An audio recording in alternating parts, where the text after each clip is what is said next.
तो आज हम स्टार्ट करने जा रहे हैं क्लास 9 एक्सरसाइज 5.1। इससे पहले इसका इंट्रोडक्शन वाला पार्ट तुम जरूर देख लेना, ठीक है, क्योंकि उससे रिलेटेड काफ़ी सारा इसमें है ही। तो देखो पहले क्वेश्चन में क्या बोला है कि ट्रू और फॉल्स बताने 5 हमें दे रखे हैं, इसमें साथ साथ रीज़न भी देने, सिर्फ ट्रू और फॉल्स लिखना नहीं है, रीज़न भी बताने कि क्यों है ट्रू और क्यों है फॉल्स, ठीक है। तो पहला क्या है, only the line can pass through a single point, यानी कि देखो एक पॉइंट से सिर्फ एक लाइन पास हो सकती है, इनके कहने का मतलब ये है। लेकिन देखो ये भी हो गई, ये भी हो गई, ये भी हो गई। तो पहला क्या है, पहला आ गया अपने पास सॉल्यूशन इसका फॉल्स, पहला तो फॉल्स हो गया, ठीक है। रीज़न क्या होगा इसका, रीज़न है इनफाइनाइट बोल दूँ क्या, चलो इनफाइनाइट ठीक है। Infinite lines can pass through a point, क्योंकि हो सकते हैं कई सारी हो सकते हैं, इसलिए पहले का फॉल्स आ गया। दूसरा क्या है कि there are an infinite number of lines can pass to distinct point, दो पॉइंट से हम कितने भी लाइन को पास कर सकते हैं, ये अब ये पूछा है इसमें। लेकिन ये हमने पहले ही पढ़ लिया इसके इंट्रोडक्शन में कि दो पॉइंट से सिर्फ एक ही लाइन पास हो सकती है, उसके अलावा दूसरी लाइन अगर थोड़ी सी भी टेढ़ी करेंगे तो इस पॉइंट को छोड़ देगी या तो इस पॉइंट को छोड़ देगी, ठीक है। तो यहाँ पे क्या है, ये भी फॉल्स हो गया। रीज़न है कि सिर्फ एक कर सकती है, only one line can pass, फिर वो तुम लिख सकते हो आगे दो दो पॉइंट से, ठीक है। अगला क्या है, यहाँ पे इसका सॉल्यूशन यहाँ लिख दे, चलो पहले लिख ही लेता हूँ सबके सॉल्यूशन सॉल्यूशन सॉल्यूशन। हाँ अगला, the terminated line can be produced indefinitely on both side, तो यहाँ पे आएगा true, we can extend it, उसको हम एक्सटेंड कर सकते हैं। ये हमारे पास टर्मिनेटेड लाइन जिसमें मानो हमें ए और बी, मतलब टर्मिनेटेड मतलब जिसमें पॉइंट पता होते हैं पहले से, जैसे आखिर के पॉइंट दे रखे हैं हमें ए और बी, तो उसको हम कितना भी टर्मिनेट कर सकते हैं, बिल्कुल कर सकते हैं, क्योंकि हम उसको बढ़ा सकते हैं। तो ये वाला ट्रू हो गया। अगला, if two circles are equal then their radius are equal, दो सर्कल बराबर हैं, कोइंसाइड है, तो क्या उनकी रेडियस इक्वल होगी, तो यहाँ पे आएगा ट्रू। अब क्यों इक्वल होगी, क्योंकि because if two circles are equal then their area, radii, circumference all are equal, diameter भी, ठीक है। मतलब जब ये सब हैं इसमें ये भी तो आ ही गया, ठीक है। अगला, अब इसमें क्या बोला है कि देखो अगर ए बी लाइन है, मान लो एक ए बी लाइन है, ये क्या है करती है, ये पी क्यू के इक्वल है, ठीक है, ये इसके बराबर है, और पी क्यू जो है वो एक्स वाई के बराबर है। अब हमें ये बताना है कि क्या ए बी एक्स वाई के बराबर है या नहीं है, ठीक है। अब ये वाला जो है ना, ये हमने पहले ही एक पोस्टुलेट में पढ़ा था या एक्सियोम में पढ़ा था शायद, कि दो चीज़ें, हाँ एक्सियोम 1 में ही था कि दो चीज़ें अगर सेम चीज़ के बराबर होती हैं, ये वाली और ये वाली, तो वो आपस में भी इक्वल होती हैं, ठीक है। इसको हम कैसे बोल सकते हैं, A B equal to P Q और X Y equal to P Q, तो यहाँ पे क्या आएगा, then A B equal to X Y, reason है हमारे पास बाय एक्सियोम फर्स्ट, उसमें यही बताया था कि दो चीज़ें अगर किसी सेम चीज़ के बराबर हैं तो वो आपस में भी इक्वल होती है, ठीक है।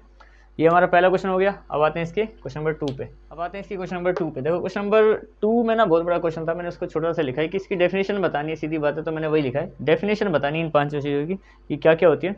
एक ही करके शुरू करते हैं। देखो पैरेलल लाइंस क्या होती हैं, जो लाइनें कभी नहीं मिलती, तुमने देखा होगा डायग्राम इनका, इस टाइप की होंगी पैरेलल, और आगे इतना कितना भी ले जाओ, चाहे इस तरफ कितना भी, कभी ये मीट नहीं करती। इसकी डेफिनेशन क्या होगी, lines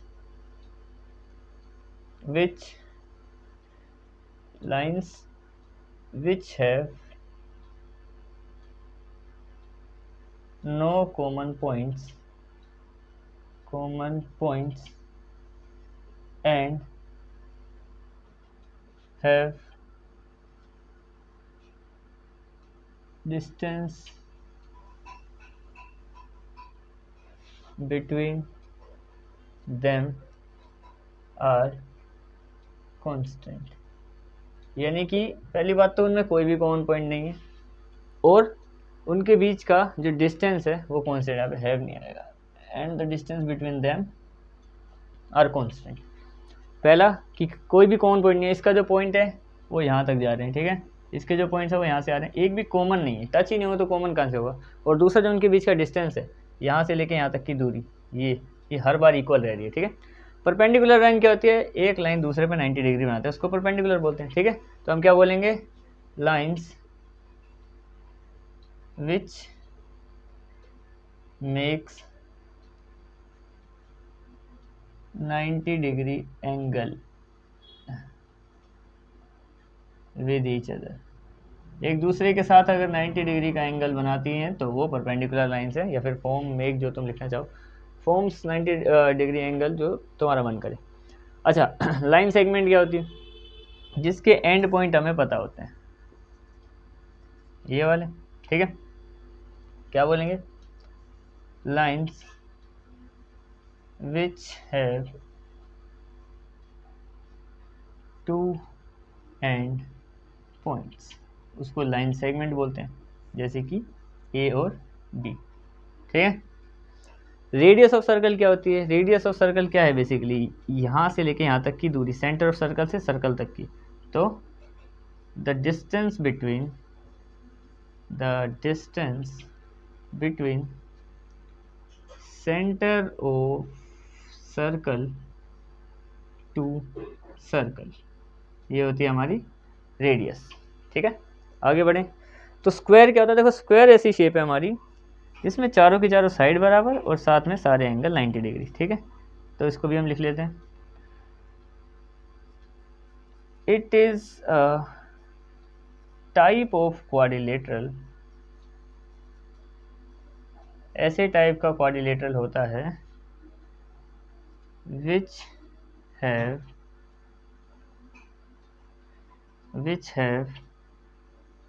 all sides are equal and all angles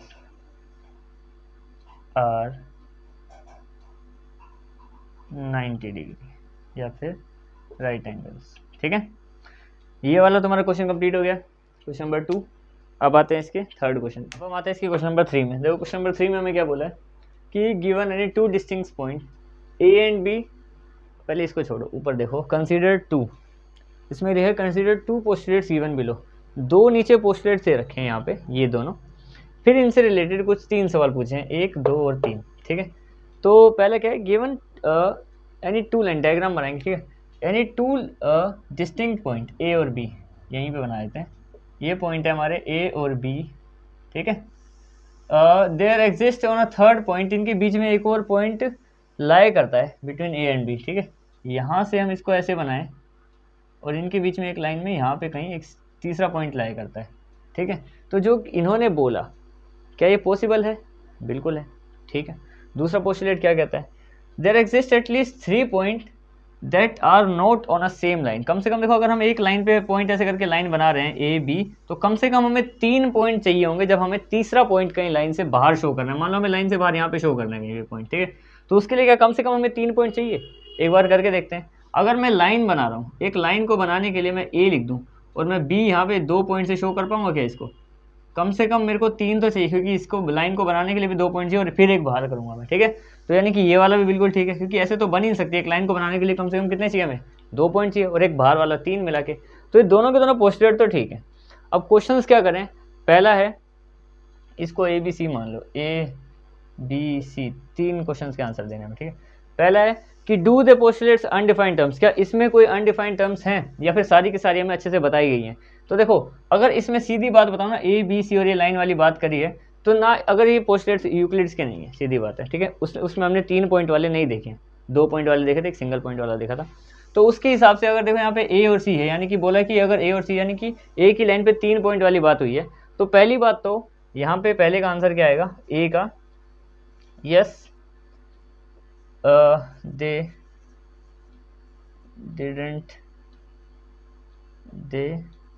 didn't define lines and points.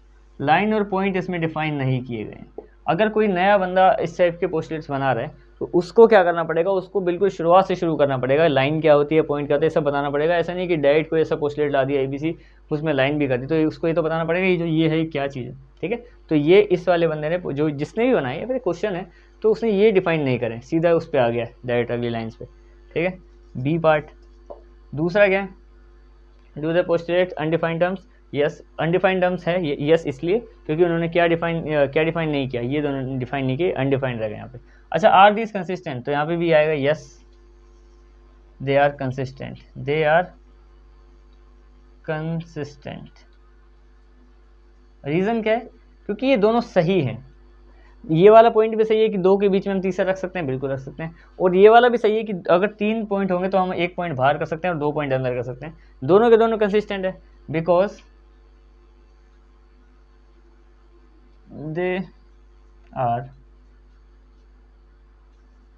Dealing with 2 different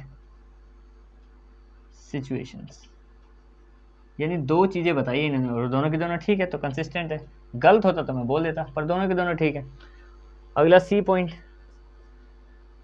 ये वाला क्वेश्चन, तो डू दे फॉलो यूक्लिड्स पोस्टलेट्स।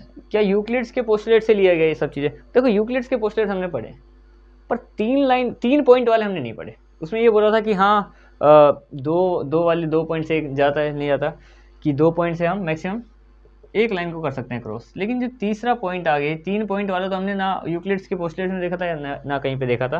तो हम क्या बोलेंगे, no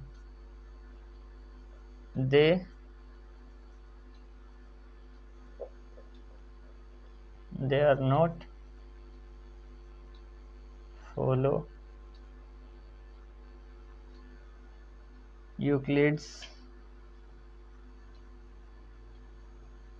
postulates but they follow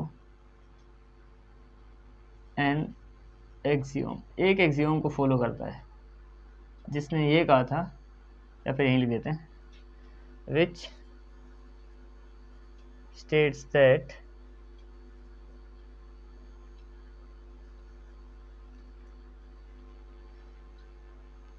a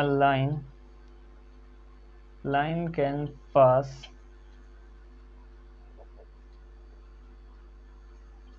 through 2 points। उसका यूज़ यहाँ पे एक बार यहाँ पे बताने के लिए हमने किया है। यहाँ पे क्या आएगा, अ पर्टिकुलर लाइन आएगा। यहाँ पे अ पर्टिकुलर लाइन, सिर्फ एक ही लाइन क्रॉस कर सकती है ना, a particular line can pass through the points, ठीक है। तो ये क्वेश्चन नंबर 3 हो गया। अब आते हैं इसके क्वेश्चन नंबर 4 पे। अब हम आते हैं इसके क्वेश्चन नंबर 4 और क्वेश्चन नंबर 5 में। दोनों छोटे छोटे क्वेश्चन थे, मैंने इसलिए एक साथ लिखे हैं। अच्छा, इसमें क्या है कि if a point C lies between a line A B, मतलब एक लाइन है ए बी, ठीक है, जो कि 2 पॉइंट के बीच में, मतलब इतना सा तुम्हें प्रूव करना है इसमें कि एक अगर मान लो ए बी पॉइंट है, इनके बीच में कहीं पे सी पॉइंट है, पता नहीं कहाँ पे, बस ये लाई कर रहा है, ठीक है। और हमें क्या बोला है कि जो ए बी की लेंथ है, देखो जो ए बी है ना, यहाँ पे ए बी, ए बी नहीं आएगा, ए सी आएगा। हाँ, ए सी जो है यहाँ से लेके यहाँ तक की जो दूरी है, वो यहाँ से लेके यहाँ तक की दूरी के बराबर है, ठीक है। तो हमें क्या प्रूव करना है यहाँ पे कि जो ए सी है वो हाफ ऑफ ए बी आएगा। इस फिगर से हमें समझाना, फिगर बनानी थी इसलिए मैंने फिगर भी बना दी, यानी कि जो ए सी की दूरी है वो बी सी के बराबर है। तो इसको सोल्व करते हैं कि क्या हम ये प्रूव कर पाएंगे, ए सी को half of A B prove करने में, ठीक है। तो देखो, सबसे पहले गिवन क्या है, हमें जो हमें दे रखा था वो क्या है, वो है A C equal to B C, ये है, इसकी दूरी और इसकी दूरी बराबर है, ठीक है। अब देखो, हमने एक एक्सियोम पढ़ा था कि अगर हम किसी सेम चीज़ में दोनों, जैसे अगर आपस में भी बराबर है, इनमें मैं कोई बराबर चीज़ मिलाऊँ तो ये बाद में भी बराबर रहेंगे। यानी कि देखो, ये दोनों तो बराबर हैं, ए सी में मैं एक और ए सी और बी सी में भी मैं एक और ए सी मिला रहा हूँ। देखो, ये आपस में बराबर थे और अब ये भी बराबर, यानी कि ए सी बराबर चीज़ ही मिलाई है, तो ये दोनों फिर भी बराबर रहेंगे, इसलिए बीच में इक्वल टू का निशान अभी भी है, ठीक है। तो क्या इससे ये बन पाएगा, देखो ये हो जाएगा हमारे पास 2AC हो गया, ठीक है। और जो BC और AC है ये और ये मिलके क्या बनेगा, पूरा ए बी बन जाएगा हमारे पास। इस साइड क्या आ गया, ए बी आ गया पूरा का पूरा, ठीक है। अब यहाँ से मैं 2 यहाँ पे मल्टीप्लाई कर रहा है, वहाँ पे वो क्या करेगा, जाके डिवाइड करेगा, तो ए बी आ गया इसके डिवाइड में, यानी कि ये हाफ ऑफ ए बी आ गया। ये हमें प्रूव करना था, ये और ये मैंने यहाँ पे प्रूव कर दिया, ठीक है। अब आते हैं इसके क्वेश्चन नंबर 5 पे, इसका सोल्यूशन देखते हैं। इसमें क्या बोला है कि ना क्वेश्चन नंबर 4, यानी कि इसका फिगर हमें इससे ही उठाना है, ठीक है। जैसे इस क्वेश्चन में बोला था कि ये इसका मिड पॉइंट है, यहाँ पे हमें मिड पॉइंट नहीं मतलब एक पॉइंट दिया था, तो अब इससे हम ये कह सकते हैं ना कि इसके बीचों बीच है। सीधी बात है, अगर ये और ये बराबर है तो इसके बीचों बीच है, जैसे उसमें एक मिड पॉइंट है। तो अगर इसमें क्या बोला है, C lie mid point of A B, क्या ऐसा भी हो सकता है कि that every line segment has one and only mid point, यानी कि सब हर लाइन के पास एक ही मिड पॉइंट होता है। जैसे मान लेते हैं एक लाइन हमने बनाई यहाँ पे ए और बी, ठीक है। अब इसका एक मिड पॉइंट होता है सी, हर लाइन का एक ही होता है, ये हमें प्रूव करना है पर कैसे होता है, ठीक है। तो जैसे अब ये नहीं मान रहा तो हम 2 बना देते हैं, एक सी बना दिया, एक डी बना दिया। अब इससे हम इसको प्रूव करेंगे, ठीक है, कि क्या ये सी और डी अलग अलग हैं या फिर सच में एक ही जगह पे होंगे, बस नाम 2 दे दिए, क्योंकि होता तो एक ही मिड पॉइंट है। अब मान के चल रहे हैं 2, तो हमने क्या बोला, let C and D are the mid points of A B, ठीक है, क्लियर। अब यहाँ पे हमने क्या प्रूव किया था, यहाँ पे हमने देखो क्वेश्चन नंबर 4 के हिसाब से बताना ना, तो क्वेश्चन नंबर 4 में हम लोग ये प्रूव कर चुके हैं, ये वाला हिस्सा पहले, ठीक है। इसको यूज़ करते हैं हम लोग क्या बोलेंगे, A C equal to half of A B बोलेंगे, ठीक है। अब साथ ही साथ यहाँ पे ए सी की जगह डी भी अगर हमारा दोनों के दोनों मिड पॉइंट है, तो मैं ए डी को भी वही बोलूँगा कि अगर ये दोनों बराबर ही हैं, मतलब दोनों ही मिड पॉइंट है, तो फिर ये भी इसके बराबर आएगा, ठीक है।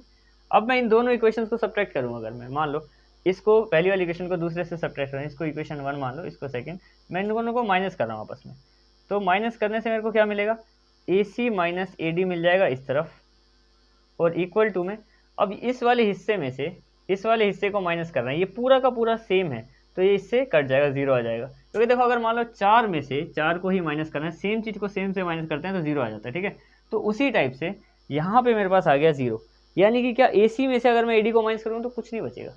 इसका मतलब क्या है कि A C minus A D equal to 0 आया, तो अगर मैं ए डी को उस तरफ भेजूँ, उस तरफ, तो यहाँ पे ये माइनस हो रहा है, वहाँ पे जाके क्या हो जाएगा, प्लस हो जाएगा, यानी कि जो ए सी है वो ए डी के बराबर ही है।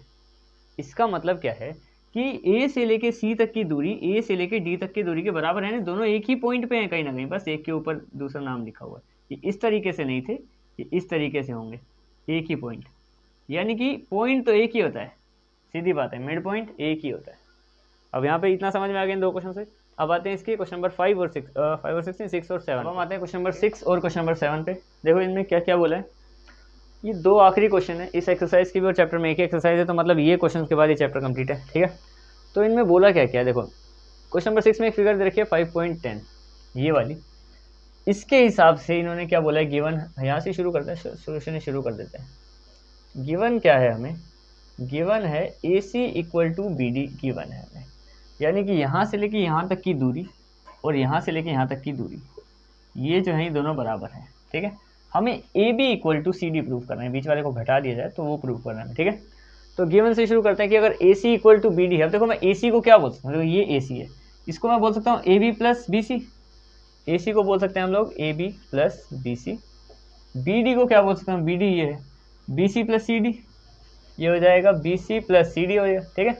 अब इसको अगर मैं प्रूव करूँ तो A B plus B C, ये वाला बी सी इधर आएगा तो माइनस हो जाएगा, इक्वल टू सी डी। अब इससे ये कट गया प्लस से माइनस का, तो A B equal to C D, ये प्रूव हो गया, बस ये था इसमें, ठीक है। अच्छा 7th और आखिरी क्वेश्चन, इसमें क्या बोला है कि एक्सियोम जो 5 है उसको यूनिवर्सल ट्रूथ क्यों बोलते हैं, ये वाला एक्सियोम 5 जो हमने इंट्रोडक्शन में पढ़ा था, इंट्रोडक्शन पढ़ लेना जरूर, ठीक है। तो उसको हम कंसीडर क्यों करते हैं यूनिवर्सल ट्रूथ, तो वो एक्सियोम 5 क्या था, the whole is always greater than the part, ये था वो, ठीक है। अब इसको क्यों बोलते हैं, बिकॉज इट is applicable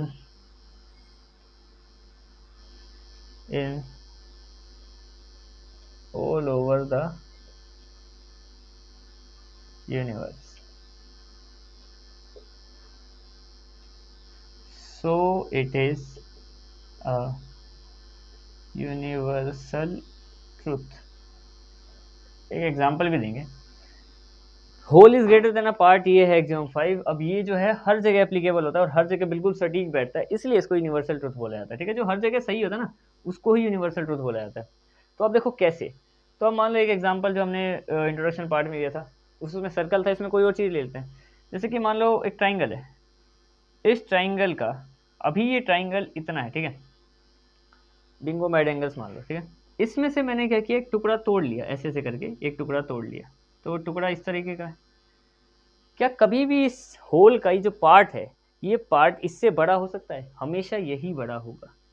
अब यहाँ पे ये मत सोचना कि मैं कोई बड़ा ही कोई टुकड़ा हमने तोड़ लिया, जैसे कि फॉर एग्जांपल ये नहीं कह रहा हूँ मैं यहाँ पे कि जैसे ये है, इसमें से मैंने इतना बड़ा टुकड़ा तोड़ लिया, टुकड़ा ये है इस बार और ये बच गया।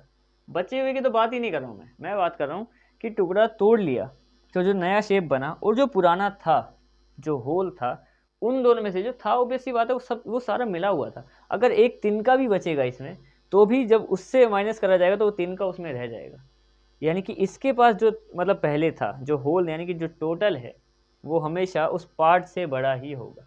ठीक है, तो ये था तुम्हारा चैप्टर नंबर 5 कंप्लीट हो गया पूरा का पूरा। ठीक है, अब मिलते हैं चैप्टर नंबर 6, 7, 8 जो भी मैं बनाऊंगा उसमें। That's it.